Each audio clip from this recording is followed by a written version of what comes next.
Well, Lee Marvin had to pay Michelle Triola Marvin $104,000 because she lived with him for a few years. Just goes to prove, if you pork the pig, you gotta pay for the bacon. Good evening and welcome to Wabash Valley Gas Chapter 2. We sure had a great time with the first show 2 weeks ago, and we're real excited about tonight's show too. Oh, as you can probably hear, I have a baby here with me tonight, and you really should see her. She's the cutest thing that... Oh, she's a doll, 6 months old, just cute as a button. She's terrific, so cute. Oh, I should warn you that if you turn your radio off before this show is over, I'm going to shoot this child. Think about it. It's up to you. Good evening, and welcome to the Wabash Valley Gas Production, Theater of the Preserved. Tonight's presentation is an American classic, Arthur Miller's Death of a Salesman. Its story is alive with thought, pregnant with feeling, and profound in content. Certainly a play for all time. And now, Act 1 of Death of a Salesman.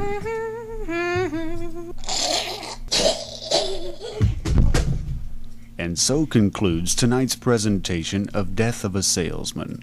The woman was played by Candy Pants, the butler by Jim Shue, Fatty Arbuckle by Orson Welles, the nun by Cherry Vanilla, the old wicked stepmother by Art Carney, and the salesman by Rod Stewart. Thank you for listening, and join us in 2 weeks when Wabash Valley Gas presents its own off-Broadway production of Godzilla vs. the Smog Monster, performed in 3-part harmony. Good night. Well, that's tonight's program. Hope you enjoyed it as little as we did. We received some letters about our debut program 2 weeks ago, and I thought I'd share them with you now. Dear Wabash Valley Gas, I thought your show was the pits. It was a waste of time, and if I hear it again, I will definitely turn it off. My kids were listening to it last week, and it will be months before we know how far-reaching the effects will be. It was sick, perverted, and in bad taste. B.M. Sitman, Paris, Illinois. Dear Mr. Sitman, thank you for your kind words, by the way. Tell your wife thanks for stopping by. All the guys here just loved her. Dear Wabash Valley Gas, I know how you can make your show stupider. On second thought, no I don't. And that's signed Roger Dodger, Sullivan, Indiana. Dear Roger, thanks for the compliment. Oh, from the picture you sent in, Roger, I see that the Clearasil isn't working. Maybe you should try Propa pH. If you have comments about tonight's show, send them to WPFR, 629 Cherry Street, Terre Haute, Indiana, 47807. Oh, and for your information, someone over on 19th Street in Terre Haute turned their radio off about 15 minutes ago, so I guess that's it for this little baby.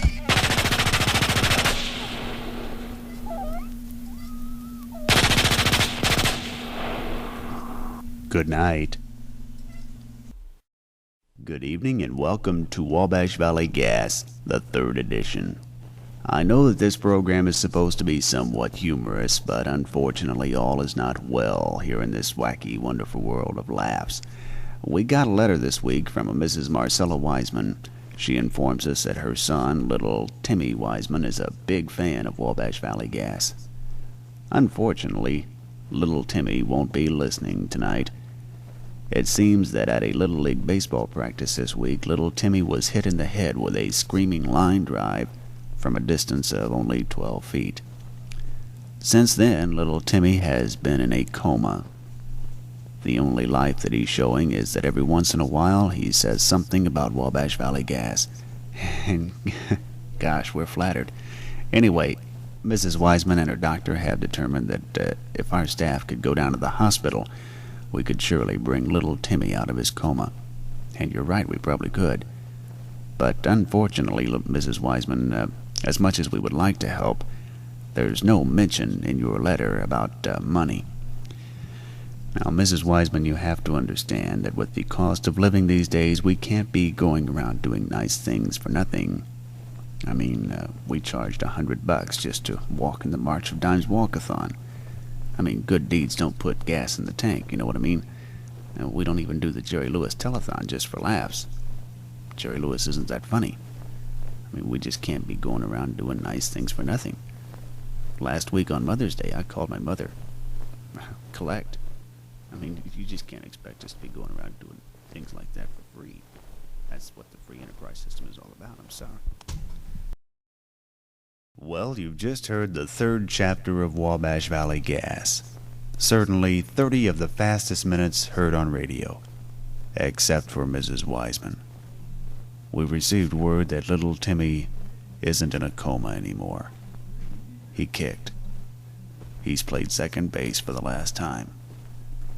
Oh well, he probably couldn't hit anyway. And now to the mailbag.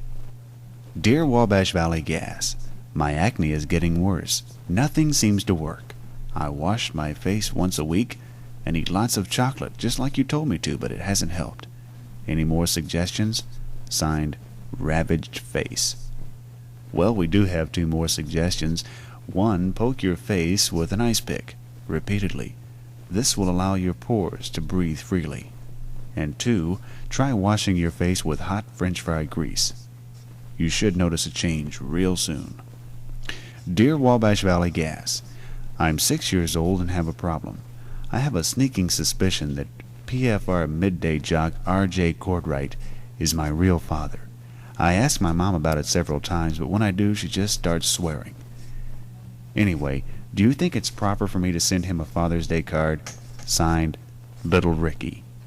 Well, Little Ricky, don't feel alone. Hundreds of kids in the Wabash Valley have the same problem.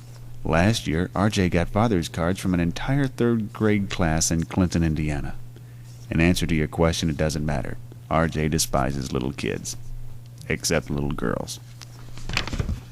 And this final letter, Dear Wabash Valley Gas, I've listened to both of your programs and have found both of them offensive. Just thought I'd let you know that you've made me sick. And it's signed Mrs. Bertha Widebutt. Mrs. Widebutt. Tough. Good night. Good evening and welcome to Wabash Valley Gas Chapter 4. You can bet we never thought we would last 4 shows, but here we are ready to bring laughter into your life with the use of humor of a decadent and immoral nature. You probably wonder if our consciences bother us after making a living this way, exposing young people to the seedy, sickening, sadistic, salubrious, salacious side of life. Do our consciences bother us? No, not a bit. And this is an important show tonight because this is the first one with a sponsor. I'm talking about people actually paying good hard cash so that this program will be on the air. Actually, we know it's a waste of money. They could have bought liquor, drugs, women, real estate at Rainbow Beach, a Betamax, and a home copy of Deep Throat. But no, they screwed up. They trusted us. And now, on with the garbage. For many years now, they've been called mortuaries, funeral homes, funeral parlors. But that was yesterday. It's the 1980s, and it's time for Disco Death House. For the funeral that needs a little something extra, there's lights, music, dancing, drinking, and heavy petting in the dark corners. And even with all these extras, the cost is lower than before if the services are held during our happy hour from 4 to 6. Disco Death House gives you a chance to boogie through the burial. No more crying, sobbing, grieving, or weeping. It's nothing but good times at Disco Death House. So the next time a friend of yours checks out of the Motel of Life, suggest to his or her loved ones that they contact Disco Death House. MasterCharge, Visa, cash, and BG's albums accepted. Not a member FDIC. Well, that's our show for tonight. We do have a letter or two that needs some attention before we go, however. Dear Wabash Valley Gas, listening to your program is my 3rd favorite thing. First, leprosy. Second, enemas. Your program is just above phlegm and mucus. Thanks for the yaks, Debbie Dirty Pants from Duggar, Indiana.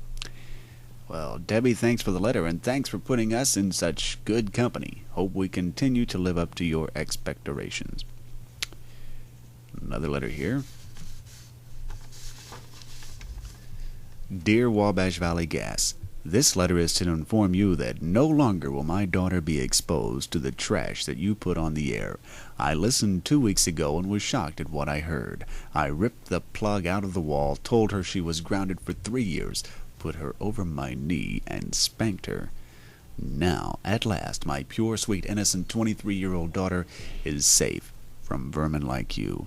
And it's signed, Satisfied Dad. Well, dear Dad, I'm sure you're satisfied after spanking your daughter, but that's another story. Now, about your daughter. She's not that pure, innocent, and sweet. As a matter of fact, if the police ever dusted her body, they would find the fingerprints of every guy in town. And by the way, tell her thanks for coming to the staff party. Oh, and could you tell her that we'll send copies of the pictures as soon as we get them back? Oh, and also tell her that the vet says Duke, my German Shepherd, will be fine right after the operation. Oh, and give her a swat for us, too. She likes that. By the way, if you have comments that you would like to give to us here, just mail them to WPFR, 629 Cherry Street, Terre Haute, Indiana, 47807. Appearing on the show tonight, Jim Shoe, Dusty Rhodes, T-shirt, Candy Pants, Gymnasium, Pete Moss, Cherry Vanilla, I'm a Hog, Zippy the Pig, and Marie Osmond as the maggot-infested prostitute found inches from death in a drug-induced stupor by the Hunchback of Notre Dame and the rest of the team. Thank you. Good night. Good evening and welcome to Wabash Valley Gas Chapter 5. Here we are once again to serve the public interest with mirth and merriment, decadence and degradation, shame and sickness, reverence and raunchiness, and death and destruction. Speaking of death, one of our part-time weekend announcers, Rock Stone, died this week. Rock, whose real name was Gymnasium, died of an overdose of Preparation H. We who knew him best were aware of his habit, but there was nothing we could do to stop him. He went home one night, snorted a whole tube, put on the Black Sabbath Paranoid album, and was dead by the end of side one. Anyway, those of you who wish to send contributions may do so to the following address: PFR, Home for Socially Rejected Disc Jockeys, Happy Dolphin Island, Florida. Attention, R.J. Courtright. Cash and nude photos accepted. Thank you so much. And now, on with the show.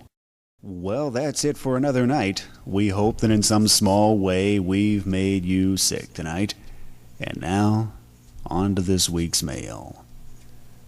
Dear Wabash Valley Gas, it seems that our band has fallen on hard times. There seems to be no way that we can get airplay anymore, and we used to be so popular. Do you think that maybe you could play one of our records on your show? And it's signed, Kiss. Sure, anything to help out a starving band.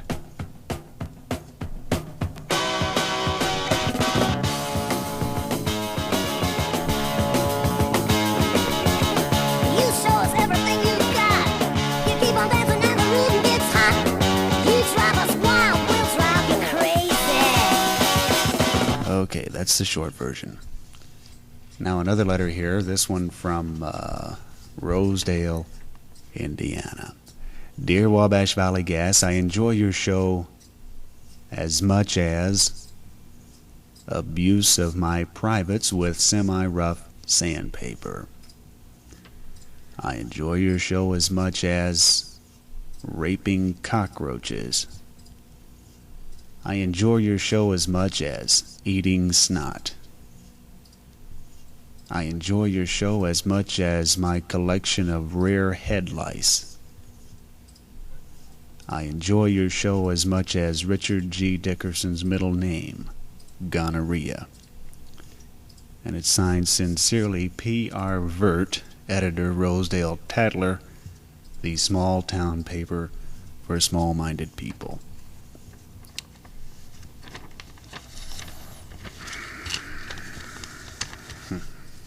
Okay, thank you for the letter.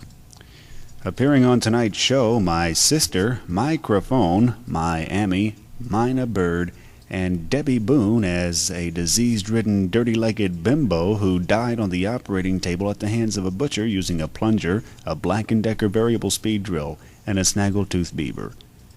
Good night. Good evening and welcome to Wabash Valley Gas Chapter 6. 3 months ago when this show started, we never thought it would last this long. And you probably didn't think it would either. Why, we're practically an institution by now. Like cancer, hardening of the arteries, Ronald Reagan. Just goes to show that the best things in life here in America just keep right on going. But before we go any further with the show, and before we slip into the sick and degrading humor, I think we should touch on a very serious subject. Now, I know we've made fun of all sorts of things on this program: different races, political figures, murder, mayhem, death of small children, and crippling diseases. But there's one thing that is sacred to each and every one of us at the program, and that's the death of John Wayne.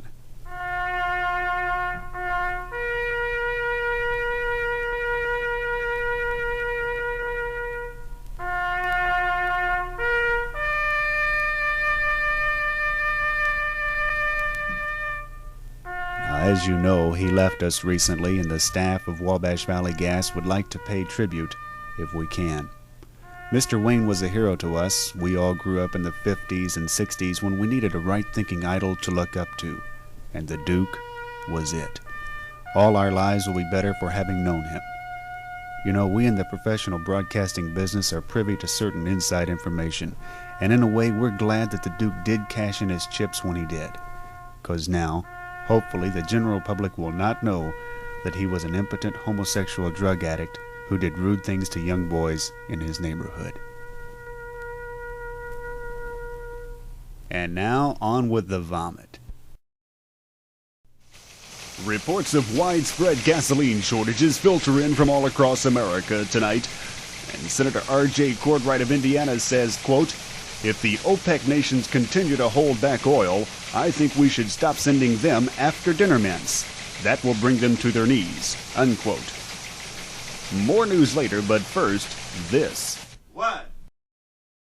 Are you tired of your low-paying, mundane, boring job? Are you looking for that something extra out of life? Then what you need is education, training in a particular field, a skill. We are the Wabash Valley School of Bassoon Repair, and we have the knowledge to make you a millionaire.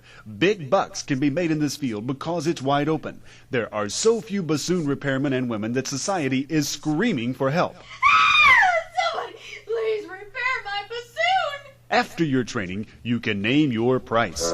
After your training, you can get $2.20, $2.40, up to $2.80 an hour, and you can work out of your own home. Now, you would expect to pay $300 or $400 for this knowledge, but right now, for a limited time, you can enroll for only $1,280 at the Wabash Valley School of Bassoon Repair. So send your cash, check, or money order to 629 Cherry Street, Terre Haute, and we'll give you a call when we find time. Do it today or regret it for the rest of your life. Not affiliated with CBS, NBC, ABC, ASPCA, the FAA, or anybody else. Approved for veterans.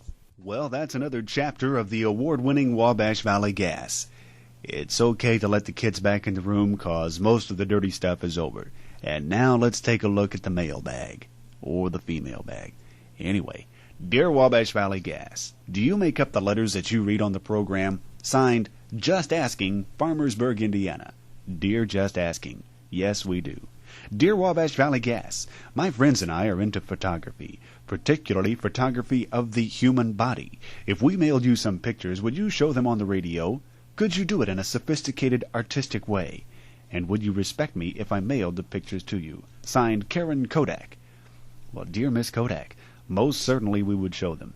I can assure you that they would be shown in the ultimate of good taste, and we would respect you like crazy. Our address is WPFR, 629 Cherry Street, Terre Haute, Indiana, 47807. All questions, comments, and photos appreciated. Appearing on the show tonight, Jock Strap, Jim Shoe, Dixie Cup, Jim Croce, Mork the Dork from Ork, Johnny Trash, and Debbie Boone and Marie Osmond, who starred as the Bovine Twins, a pair of bug-infested porno queens who prefer Scarface degenerate hairstylist with hooks. One more thing before we go. Our staff noticed a 62 Bonneville driving down Ohio Street the other day with a BOW bumper sticker. The driver of the car had something hanging from his nose. If you're listening, please get that taken care of, okay? Good night.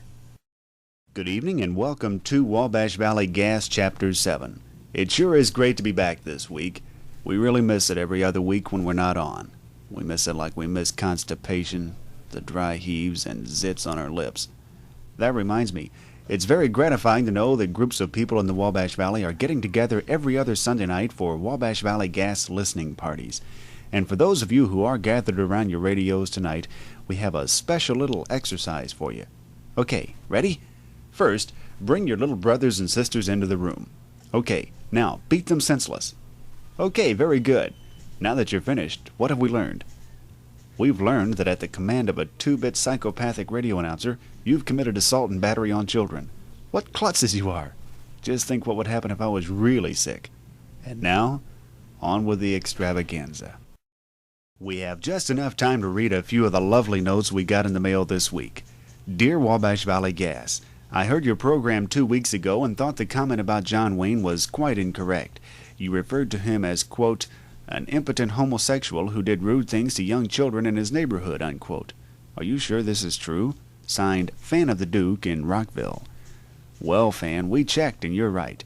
It should have been John Wayne was a whimpering, simpering, impotent homosexual who did rude things to anything alive or recently deceased in his neighborhood. Thanks for notifying us of the error. We leave you tonight with this final warning. Don't shake hands with Debbie Boone. Who knows where her hands have been? Good night.